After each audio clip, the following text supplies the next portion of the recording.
Sa pagkakataong ito, handa nyo na inyong mga Biblia, notebook at ballpen. Aking tatawagin muli ang Pastor Yap para ministeryohan tayo ng salita ng Panginoon.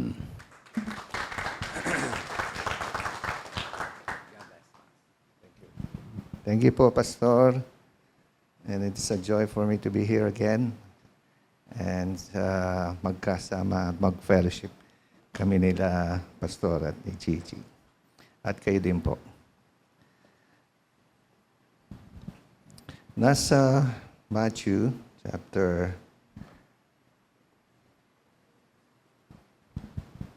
Mark chapter 14, verse 32 to 42. Nandito po yung ating teksto na pag-aaralan.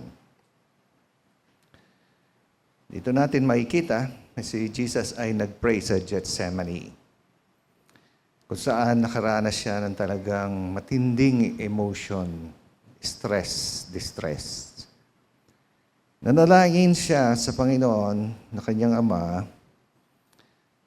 na kung pwede ay magpas sa kanya yung cup, na kung pwede ay huwag niyang danasin yung kanyang nalalapit na kamatayan. Pero sabi niya, not my will, but your will be done. Nakita niya yung kanyang mga disciples at sinabihan niya dito na watch and pray. Watch and pray, lest you enter temptation. Because the spirit indeed is willing, but then the flesh is weak. Pangatlong beses, tulog pa rin ang mga disciples, pero oras na para harapin ang kanyang nalalapit na kamatayan. Kaya sabi niya, it is enough. The hour has come. Behold, the Son of Man is being betrayed into the hands of sinners. Rise, let us be going, and see my betrayer is at hand. Pagpalain nawa ng Diyos ang mga salitang ito. Tayo, wala ni isa sa atin, kung tayo totoong Kristiyano, makakaranas tayo ng struggle laban sa laman, sa kasalanan, sa kahinaan ng laman. Maraming kasalanan, yung paghahanap ng pleasure, yung wag sana magkaranas ng suffering, pride, yung weakness ng flesh to flesh. No? At marami pang ibang kasalanan na mararanasan natin. Ewan ko kung hanggang saan na ang karanasan ninyo sa pagharap ninyo sa kasalanan. Naranasan nyo na bang manginig ang buong katawan nyo dahil nandyan na ang kasalanan? Minsan, sa simpleng dessert na kakainin natin, diabetic tayo. Talagang nanginginig ang katawan natin. Maganda sana kung mayroon tayong radar na magsasabi sa atin, bigla, ito, may dumarating na kasalanan. Yung radar na spiritual. Pero kayo, sa inyong karanasan, kailan nyo nakikita ang kasalanan? Malayo pa? Nasa pinto na? O pag nandiyan na sa harapan mo? Dito may kita natin ang Panginoon sa tagal ng kanyang pagministeryo, 3 taon, haharap na siya sa punto ng buhay na gagawin niya yung ating kaligtasan. Haharapin niya ang kasalanan at kamatayan. Kaya nakikita natin dito ang tindi ng kanyang panalangin at tindi ng kanyang struggle. Sa struggle na ito, makikita natin yung struggle niya nag-lead sa kanya para lalong lumapit manalangin sa kanyang Diyos Ama. Makikita natin na sa panalangin na yon, nag-surrender siya. Not my will, but your will be done. At yung surrender na yon, nag-lead sa kanya sa victory. Iset natin ang scene, makikita natin sa context ng Mark 14, yung paghahanda sa huling tagpo na ito, huling punto ng buhay ng Panginoon. Sa chapter 14 na ito, verse 1 and 2, hinanda. Andito na yung mga chief priests and scribe. Mastermind ng kanyang kamatayan, pinaplano ng lahat yung katapusan ni Jesus. Pagkatapos makita natin sa verse 3 and verse 9, yung babae na nag-anoint sa kanya ng oil. Si Judas, nag-agree na i-betray si Jesus, verse 10 and 11. Tapos noon, sinelebrate nila yung Passover bilang mga Jew. Pagkatapos ng celebration, dito na yung tagpo na siya ay nanadangin na sa Gethsemane. Sa Mount Olives. Ayon kay Luke, may isa pang anghel na nag-appear sa kanya. No? At pinalakas siya. Ayon kay Luke, dito yung panalangin niya ay parang dugong pawis na pumapatak. Makikita natin tatlong bagay multiplied by 3 times 3, no? Yung kanyang tatlong emotion na napakatindi na naranasan niya, yung kanyang tatlong disciples na tatlong beses niyang pinakiusapan pero tatlong beses na natulog, yung kanyang tatlong panalangin pero isa lang, pero tatlong beses niyang pinalangin at tatlong sagot ay isa rin lang. Yung tatlong emotion na matinding karanasan niya dito sa moment na ito, unang-una, yung tatlong yon ay na-trouble siya, deeply distressed. My soul is exceedingly sorrowful. So yung una, na-trouble yung kanyang kaluluwa. Ano ba yung sabihin nitong trouble na ito? Ito yung salita na may pagkagulat, may pagkatakot, may pagkamangha, may pagka-alarma. Palagay ko naman, kaya yung mga doktor sa atin dito, medyo paligoy-ligoy pag sasabihin ng malapit ka nang mamatay. Kasi ayaw niyang matakot ka, maalarma ka. Di ba? Ganon, yung moment na yon. Pangalawa, deeply depressed siya. Ano yung sabihin ng salitang ito ay, ito yung salita na nararanasan niya yung bigat dito sa kanyang balikat. Napakabigat. Dahil kukunin niya yung ating kasalanan ng sanlibutan. Napakabigat na nakapress sa kanyang spirito. Napipress siya, napipressure siya into despair dahil sa kasalanan.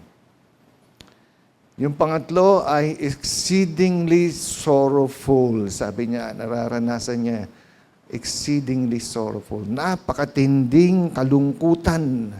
Anong klaseng kalungkutan ito? Yung kalungkutan, damang-dama mo sa loob mo, pero hindi lang sa loob mo, yung parang ikaw ay napapaligitan ng kalungkutan.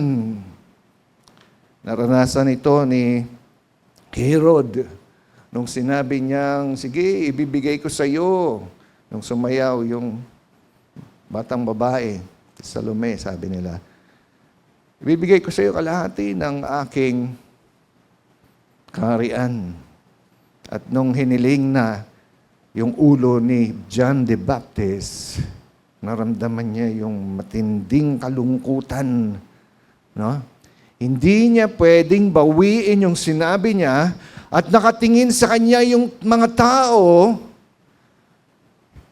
hindi niya pwedeng bawiin. Kaya lungkot na lungkot siya. Napapaligiran ng lungkot. Bawat mata na tinitingnan niya, hindi niya mabawi yung sinabi niya, nalulungkot siya sapagkat meron siyang malaking respeto kay John the Baptist. May takot siya kay John the Baptist. Ito yung naranasan ng rich ruler na kinausap ni Jesus, na sinabihan siya ni Jesus, ibigay mo yung kayamanan mo. Pero napakahirap sa kanyang gawin yun. Kaya, kung gusto mo pumunta sa langit, ibigay mo yung kayamanan mo sa mga mahirap. Lungkot na lungkot siya sapagkat hindi niya kayang bitawan ang kanyang kayamanan.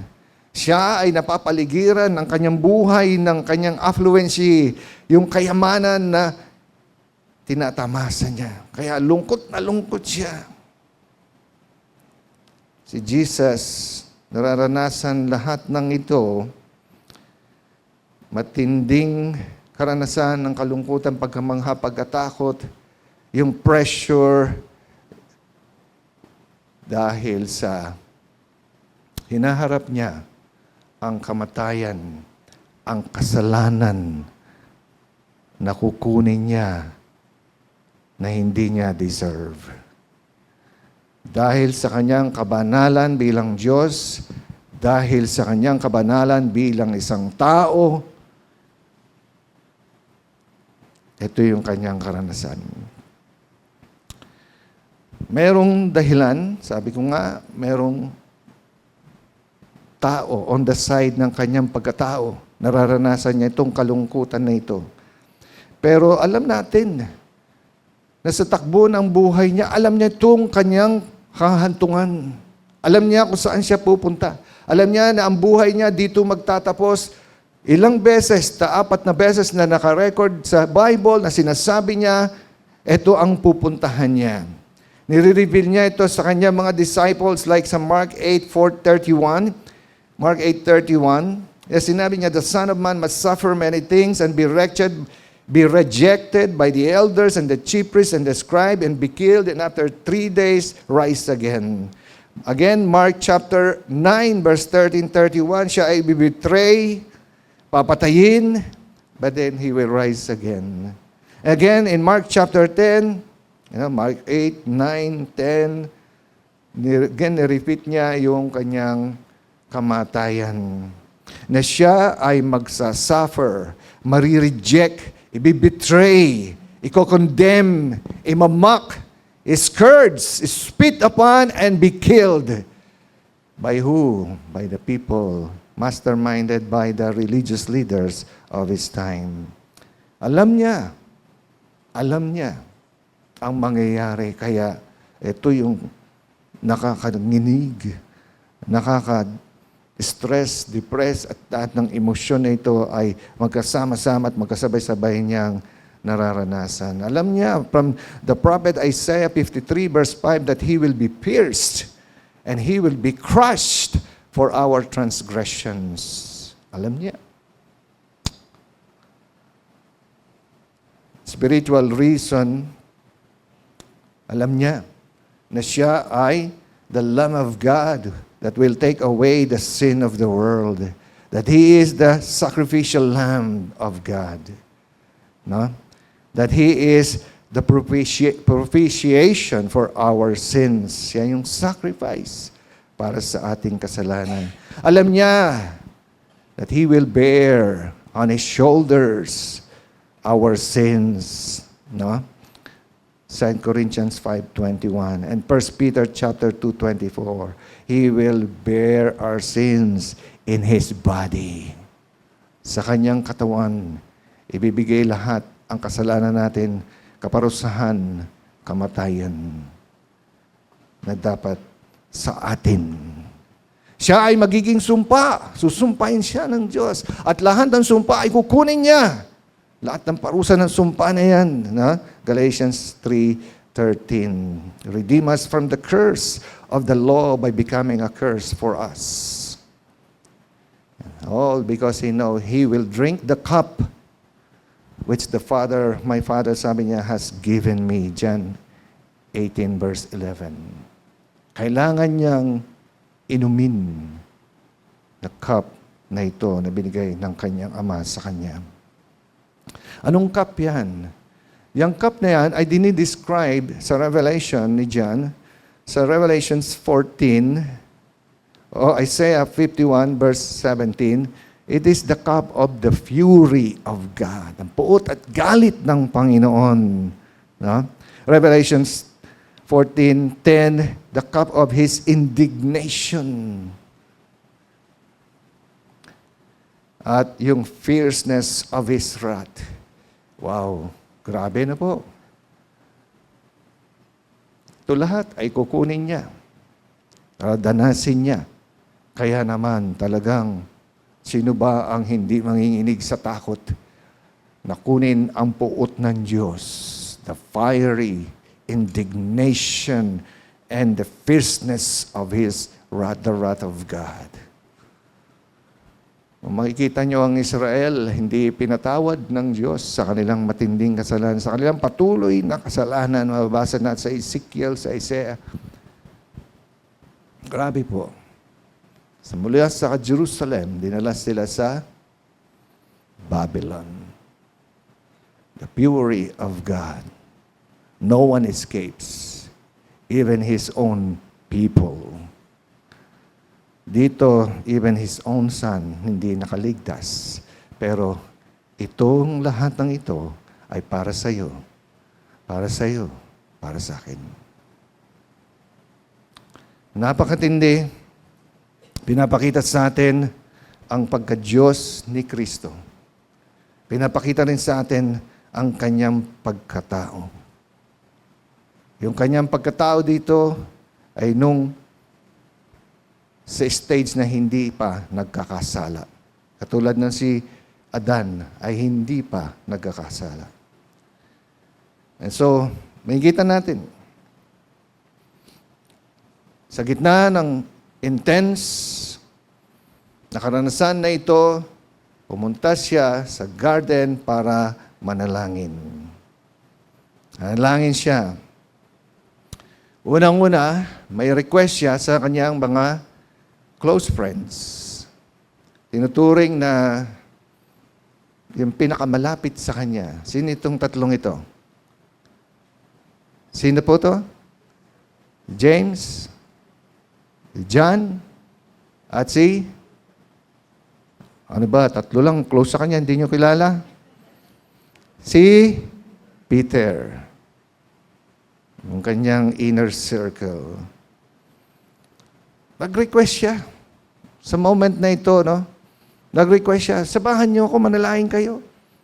Ano? Pero 3 beses siyang humiling, 3 beses rin silang nadismaya sa kanila sapagkat hindi sila makapanalangin kasama niya. 3 beses siyang nakita na natutulog. Di ba?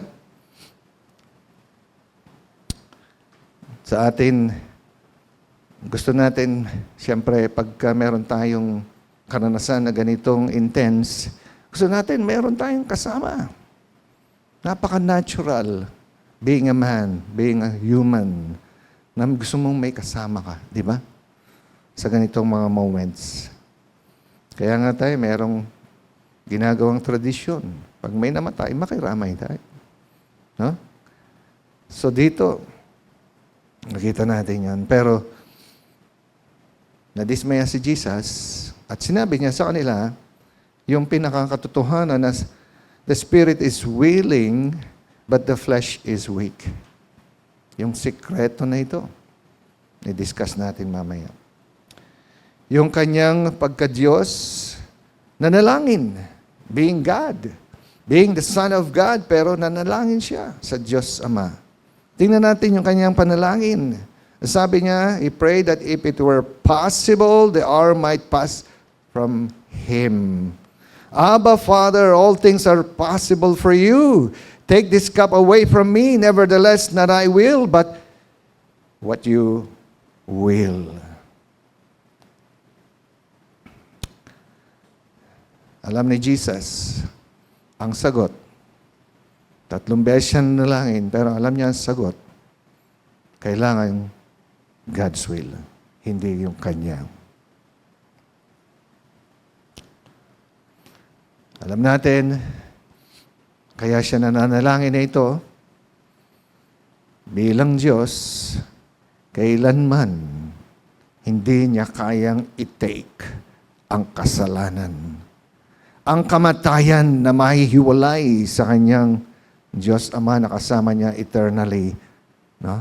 Magkakahiwalay. Wow. The thought of that is just super napakatindi talaga. So tingnan natin, sa kanyang pagkatao, siya ay meron talagang Romans 8:3, God sending His own Son in the likeness of sinful flesh. Bilang tao talaga, kumpleto yung kanyang pagkatao. Nandito kasama yung kanyang weakness. Na? May weakness. May kahinaan. Pero sa weakness na ito, makikita natin, lumapit siya. Sumurrender siya sa kalooban ng Diyos Ama. Sa verse 7 ng Hebrews chapter 5 verse 7. He came to God in prayer, no? Sabi diyan, he offered up prayers and supplication with vehement cries and tears to him who was able to save him from death. Sino pa ba ang lalapitan natin sa mga oras na ganito, no? Wala namang iba kung hindi ang ating Panginoon, ang ating Diyos. Siya lumapit sa Diyos Ama. Kita nyo dyan, no? Tinding panalangin, matinding iyak, matinding luha. Sa verse 7, meron siyang godly fear. Naandun yung sa panalangin ito, hindi yung pagdusta sa kalooban ng Diyos na para Diyos, baguhin mo ang plano. No. Takot siya, may godly fear pa rin siya habang nananalangin siya na sinasabi, kung posible, mag-pass sa akin tong cup na ito. No. Hindi niya gustong baguhin ang plano. Kung sinandun yung godly fear, ayon sa verse 7. And so, walang kasalanan sa mga request na ito. Wala. And then sa verse 8, sabi, he learned obedience by the things which he suffered. Doon pa lang, sa moment ng panalangin na yon, nakita niyang kailangan siyang sumunod sa kalooban ng Ama. May mga 3 lesson po tayo na gusto kong i-emphasize lang dito sa pangyayaring ito at sa karanasan ng Panginoon na ito. Unang-una, kung ang Diyos nga nanalangin, gaano pa kaya tayo? Ha? Kailangan nating mamalangin ng personal sa Diyos. Kailangan nating manalangin. At minsan, ang panalangin natin ay talagang mataimtim, malalim, hindi lang malalim kung hindi kilig to the bones. Damang-dama hanggang sa buto. Ha? Meron tayong mga ganyang panalangin. Lalo na alam natin, the flesh is weak. No? Marami sa atin, kailangang magkaroon tayo ng godly fear. Doon pa lang sa thought of sin. Hindi ko maibigay ito sa Panginoon. Pero alam mo, kailangan mong ibigay. Natatakot ka ba? Nananalangin ka ba ng intense para mabitawan mo yan? Kasi sa Panginoon yan. Kailangan ibigay mo sa Panginoon. No? Kailangan nating manalangin. Isuko yung mga kasalanan para hindi ma-emphasize sa ating kahinaan. Para hindi mag-control sa buhay natin yung kasalanan. Pati na mag-take control sa ating kahinaan. Kailangan nating malalim, intense prayer. At pag nandun tayo sa punto ng panalangin na yon, tandaan natin, we have a high priest who is Jesus who can sympathize. He understands our weakness and our weaknesses. Hebrews 4 verse 15. Huwag kang mag-alala. Feel na feel ni Jesus ano man nararanasan natin. Amen? Dumaan siya dyan. Naintindihan niya yan. Naintindihan niya tayo. Kaya nga, huwag kang mahiya. Alam ng Diyos ang nararanasan natin. We have, number 2, a high priest. Jesus, who can help us, who can aid us when we are tempted. Na? Kaya niya tayong tulungan. Hindi lang to sympathize, kaya niyang tumulong sa atin. Hebrews 2:18. Siya ay nagsuffer being tempted, siya rin ay kaya rin. He is able to aid those who are tempted. By the way, nakikipag-usap ba ako sa nakakaranas ng temptation? Sino sa inyo ang nakakaranas ng temptation? Sino ang hindi nakakaranas ng temptation? Kakaiba ka. Kakaiba ka, hindi ka nakakaranas ng temptation. Nagugulat ako sa ito. Kasi kung si Jesus na-tempt, ikaw pa kaya? Ha? Tandaan natin, kaya niyang tulungan tayo sa oras ng kahinaan, pero kailangan tayong lumapit sa Panginoon. Bakit sabi niya sa Hebrews 4:16, let us therefore come boldly to the throne of grace. Manalangin, lumapit ka sa trono ng biyaya. Ibig sabihin nun, manalangin ka sa Panginoon. Because we have a high priest, Jesus, who can give us mercy and grace. Kung lalapit tayo, manalangin tayo, doon tayo makakatanggap ng mercy and grace ng Panginoon. At yung grace na yan, sabi ng Panginoon sa 2 Corinthians 2:9, my grace is sufficient for you. My strength is made perfect in weakness. Wow, ang sarap naman ng verse na yan. Ang sarap naman ng grace na yan, ano? Dito sa pamagitan ng biyaya ng Panginoon, kung tayo mananalangin, then God will help us.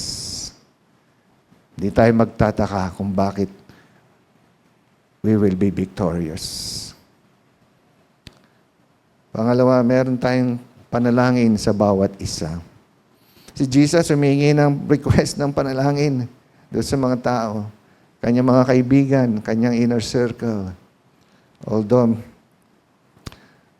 medyo lang siya, nadismayado, pero ganun din naman tayo. Kailangan natin humingi ng prayer request sa mga kapatiran, sa mga inner circle natin.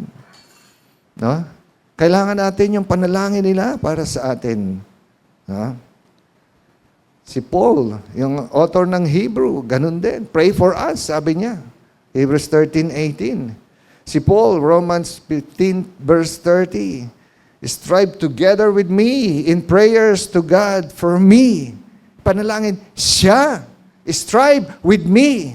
Sinong ipapanalangin? Me. Sabi ni Apostle Paul. Ha? Kailangan natin ang bawat isa. Manalangin sa bawat isa. At tayo, inuutusan din ni Paul sa Colossians 4:12. Kailangan magpanalangin tayo sa bawat isa. Tungkulin natin na ipanalangin ang bawat isa. Amen? Minsan kasi nauuwi lang tayo sa panalangin, puro ako. Lord, ako, me. No? Paano naman yung mga tao sa paligid natin? Pagkatapos nating manalangin, ito po ang pinakamahalaga sa lahat. It is a time to move forward to victory. Move forward to victory. And sabi niya, it is enough. Let us be going. Tama na. Tapos na yung oras ng panalangin. Harapin na natin. Harapin na yung dapat harapin. Tapusin na yung dapat tapusin. Kumbaga, no?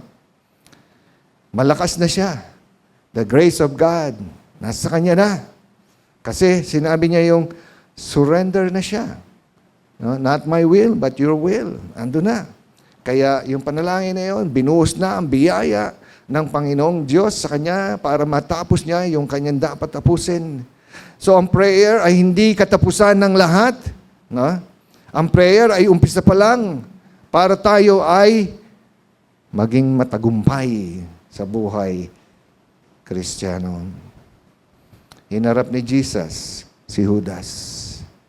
Hinarap ni Jesus ang Sanhedrin sa katapusan nitong chapter 14 na ito. Hinarap niya yung kanyang mga papatay sa kanya.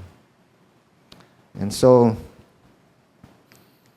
we have, pagkatapos ng panalangin, we have the grace of God, the mercy of God. Not only that, God is with us.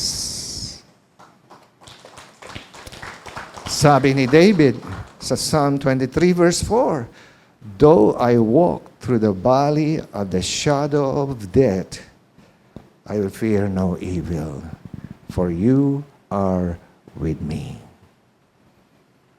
Paano mo may feel God is with you? Go to the throne of grace. Receive the grace, receive the mercy. Then move on forward and walk the valley of the shadow of death. Mga kapatid, mga Kristiyano, lumalakad tayo sa valley of death.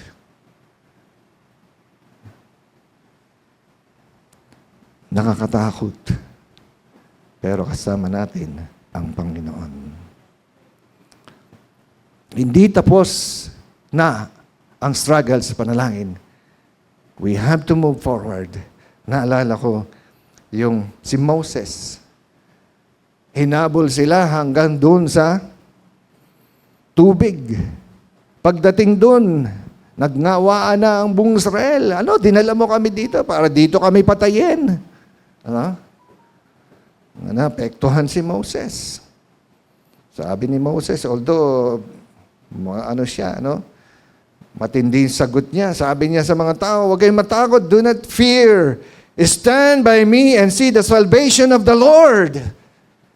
Pero sa loob-loob niya, panalangin siya kaagad. Sa verse 15 ng Exodus 14, nanalangin siya sa Panginoon. Pero sagot ng Panginoon sa kanya, why are you crying out to me? Tell the son of Israel to go forward. Tapos na nando na. It's time to move forward. Huwag ka nang matakot. Harapin mo na.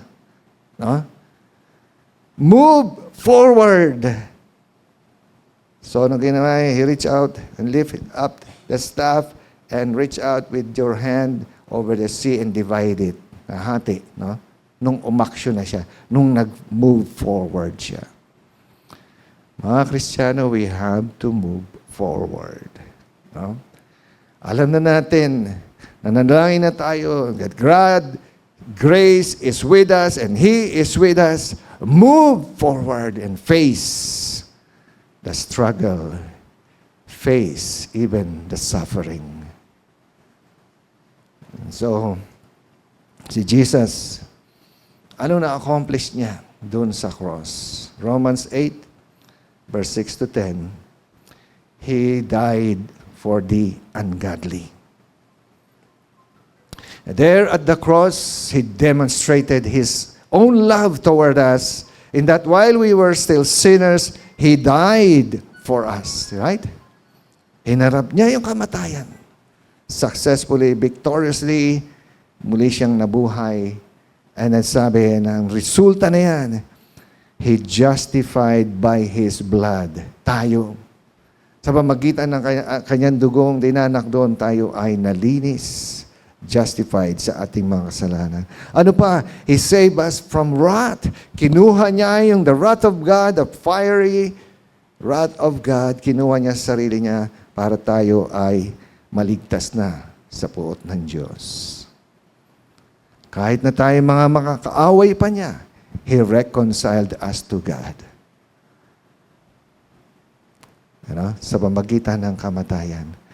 Alam niyo mga kapatid, ginawa ni Kristo yun. Very victorious. Pero makita niyo yung struggle before the victory. Di ba? Pero alam niyo na yun kung paano ang way to victory. Pero nakikita niyo ba Nakikita nyo ba yung ma-accomplish nyo sa victory ninyo? Ano ba yung victory? Ha? Ano ba yung victory? The victory is to fulfill, to finish, accomplish the will of God. That's victory. Pag natapos natin ang kalooban ng Diyos sa buhay natin. Amen? Do you want to be victorious? May plano ang Panginoon, tapusin mo hanggang wakas. Amen? You know what? I'm excited sa buhay ninyo, sa victories ninyo. Kasi yung victory ni Jesus, He accomplished so much for us. You know, we can enjoy that victory with Jesus. Hindi nyo ma-imagine kung ano ma-accomplish nyo. But then, go forward. No? Live a life of victory in Jesus. And I'm so excited na makita ano ang ma-accomplish nyo sa inyong buhay Kristiyano. Unimaginable, sabi ng Panginoon. Ang blessing ng Panginoon, hindi mo nga lubos maisip eh. Di ba? Yung victory mo, ilang kaya sa pamagitan mo ang makakakilala sa Panginoon? Wow. Ganda siguro. Ilang kaya ang mabibless sa buhay mo? Wow. Wow. Pagdating sa langit, they will testify to you. Ito yung ginawa niyan sa akin, oh. Nakakilala ako dahil sa Kanya, oh. Nakakilala ako sa Panginoon. Wow! Na-bless ako sa buhay niya. Natulungan ako ng aking pangangailangan. Wow! Di ba? I'm so excited. God can accomplish so much in your life. Pray and move forward to victory. Let us pray. Pastor Mark.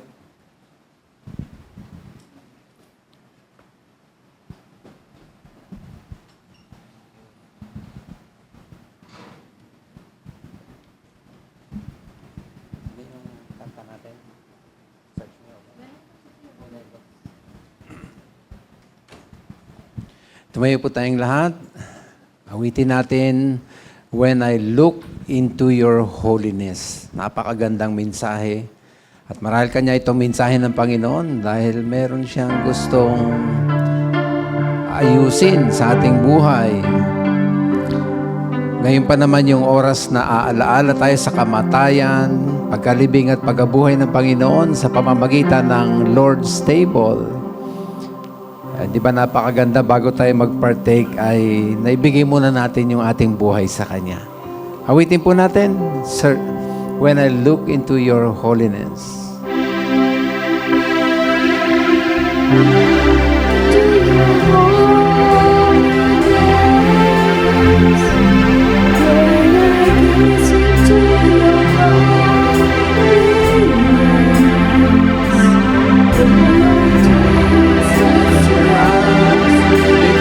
Shadows in the light of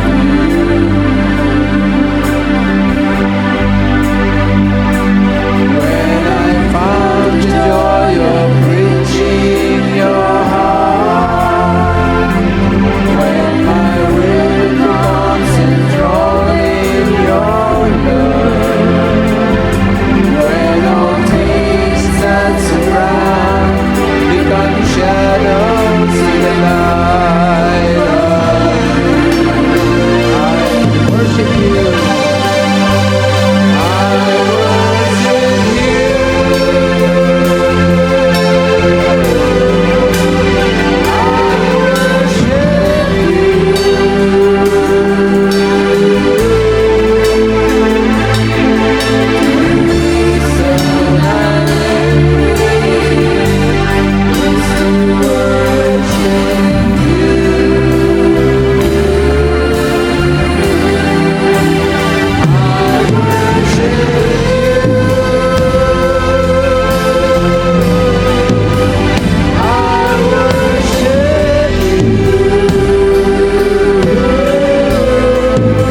Siyempre, maraming salamat aming Ama na muling pinapaalaala mo sa amin ang mga sakripisyo, pagtitiis, kalungkutan, paghihirap na dinanas mo dun sa krus upang ang aming mga kahinaan, pagkakasala, pagkukulang ay masolusyonan kung ang aming buhay ay ibibigay sa iyo. Marahil kanya itong mensahe mo kasi may nakikita ka sa amin na may mabigat na dala-dala dahil sa gawa ng kasalanan sa aming buhay, ay ibig mong malinis, ibig mong mapagaang ang buhay, ibig mong bigyan ng kapayapaan at patuloy na kasiyahan na nagbibigay ng kalakasan. Ay sa pagkakataong ito, Lord, kami lalapit sa iyo, pagtitiwalaan ka, ilalagay namin sa iyong paanan ng lahat. Marahil kanya, ito ang mensahe sapagkat gusto ng Panginoon na pagtiwalaan natin siya sa lahat ng bagay. Sa inyo na gustong lapitan ng Panginoon, matapos ng aking panalangin, aawi tayo muli at makiran lang kayo sa inyong kinatatayuan. Hali kayo, sama-sama tayong lumapit dito sa harap. Kausapin natin si Lord sa personal na paraan. Umuwi tayong masasabi nating tunay na katagpo ko ang Panginoong Jesus. So minsan pa awit sa atin ito at kayong gustong lumapit, anuman pong gusto nyo ilapit sa Lord, hali kayo, sama-sama tayo. Bigay natin sa kanyang paanan, okay? Sige po, just come and pray. Yes. Thank you, Lord. Amen. Amen. Pray lang po. Amen.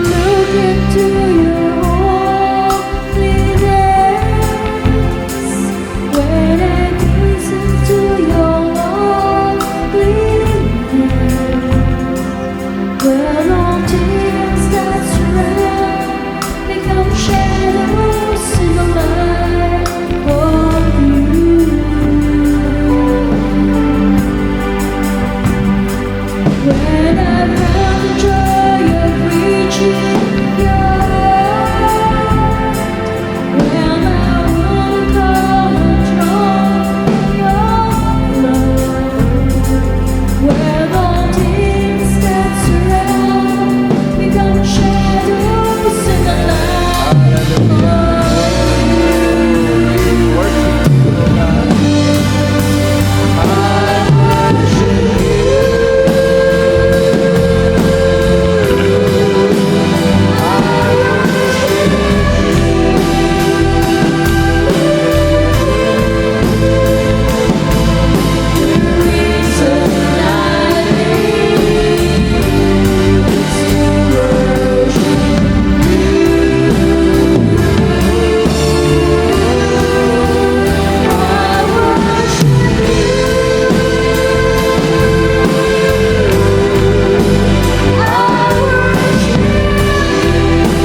Pakinggan na lamang natin ang tugtog at sige lang po, kausapin nyo lang ang Panginoon.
Panginoon, maraming salamat sa iyong salita.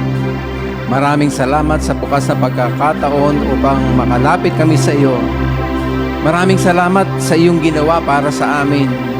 Narito ang iyong mga anak, muling pinagtitiwalaan ka at nilalagay sa iyong paanan. Kung ang mga ito'y tungkol sa kasalanan, patawarin mo kami, O Diyos, at linisin. Kung ito'y mga kabigatan, bigyan mo na ng kagaangan ng iyong mga anak. Kung ito, Lord, mga problema, bigyan mo na ng wisdom, bigyan mo na ng solution. Kung ito'y kalungkutan, bigay mo na yung kaaliwan na nanggagaling sa banal mong Espiritu. Kung ito'y kahinaan, bigay mo ng mayaman mong biyaya na nagpapahayag sa amin ng mga mahinay magiging malakas sapagkat yung grace mo ay sufficient, O God. Salamat po. Bawat isang may inilapit ay bigyan mo na ng kapayapaan. Bigay mo na yung joy.